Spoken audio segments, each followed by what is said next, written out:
Nobody in Montecito had even imagined that one message, just one, could hit like that. Not Meghan, not her polished team, not even Harry, who thought he had already seen every kind of royal tension possible. But this was different. This was a storm disguised as a whisper. For months, Meghan had been preparing what, in her mind, was going to be her shining, glorious, breathtaking return to the Invictus spotlight she wasn't dipping a toe back in. She was planning a full-scale re-entrance. Her team was already arranging camera angles, scouting emotional shots, discussing lighting, even imagining how a behind-the-scenes special could unfold. Meghan had built the moment in her mind down to the last detail. This wasn't just showing up at Invictus, this was reclaiming Invictus. She believed she helped reshape the event, modernize it, energize it, and deep down she truly thought she had a symbolic place there. But then everything collapsed with a single, quiet, chilling message. No announcement, no formal email, not even a let's discuss. Just a direct communication that froze her mid-step. Meghan Markle would not be allowed to attend Invictus. Not as a guest, not as a speaker, not as Harry's wife. No red carpet,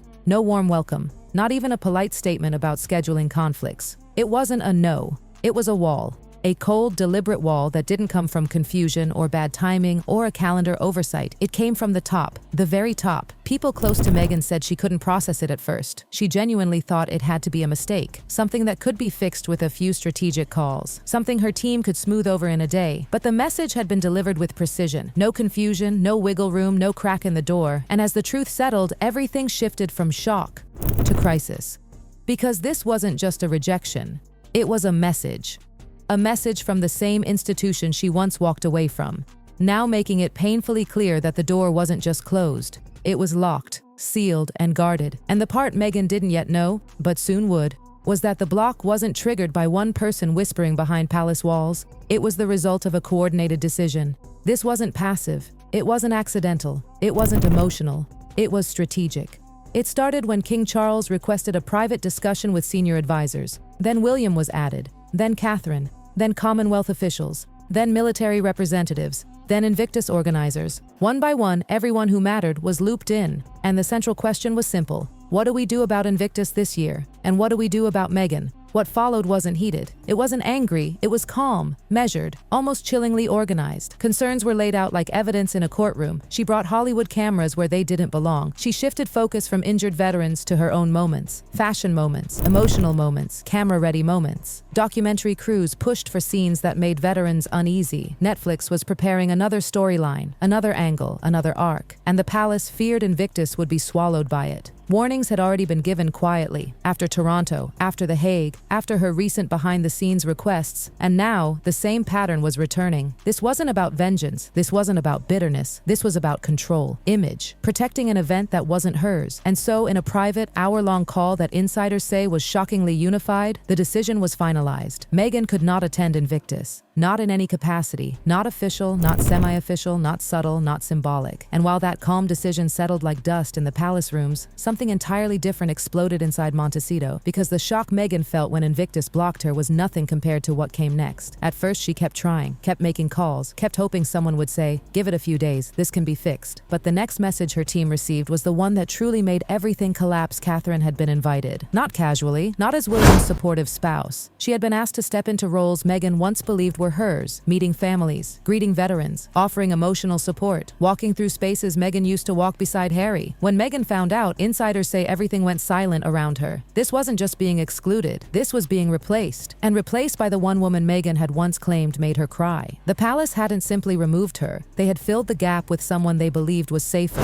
more trusted, more stable, more royal. In the Montecito home, staff whispered afterward about raised voices, slammed doors, emotional conversations echoing through hallways, because to Meghan, this wasn't a scheduling issue. This wasn't an awkward misunderstanding. This was a statement carved in stone. We don't need you. We don't want you. And we've chosen someone else. Nothing stings like realizing your chapter has already been rewritten without you. And for Meghan, humiliation hit harder than rejection. But the storm wasn't done. Not even close. Because while Meghan was still trying to understand how the Invictus situation had spiraled, the palace discovered something that made everything worse. The truth behind Harry's secret Canada trip? On the surface, the trip looked harmless. A few meetings, charity visits, smiling photographs with veterans, but something about the timing had raised eyebrows. So palace officials quietly started double-checking the details. They reached out to Canadian authorities and found nothing. No record of Harry's team sending notice, no approval, no formal communication, no acknowledgement of protocol. Then they asked Harry's team for proof, and each time, details changed, dates drifted, emails couldn't be produced, calls didn't match records. So investigators took the next step and checked telecommunications data, and what they found reportedly left senior royals stunned. There was zero proof, none, that Harry's team had notified anyone. The whole "we informed the palace out of courtesy" story appeared to be entirely fabricated. But the real explosion came when investigators discovered messages suggesting Meghan encouraged Harry to stick to the story even when it wasn't true. This wasn't emotional chaos anymore. To the royals, this looked like deliberate deception, an attempt to embarrass the institution while shielding themselves. And when the findings were presented to Charles and William, insiders said the mood shifted instantly. They weren't frustrated anymore. They were done. And while Canada was simmering, another issue was erupting. This one from Meghan's Hollywood world. Netflix wasn't merely hoping to film her Invictus return. They had a full documentary concept outlined. A dramatic series showing Meghan as the misunderstood royal, the emotional supporter of wounded soldiers, the woman blocked by a cold institution. The narrative wasn't the problem. It was Netflix's requests. They reportedly wanted access to therapy sessions, deeply personal emotional breakdowns, interviews about traumatic injuries, family conflicts, and even moments staged to heighten drama. They proposed filming veterans in crisis, crying, breaking down. With Meghan beside them, captured in perfect lighting, veterans were horrified, organizers were offended, even some Netflix employees questioned the ethics. And the worst part? Netflix allegedly wanted wounded veterans to sign contracts that handed over the rights to their trauma permanently.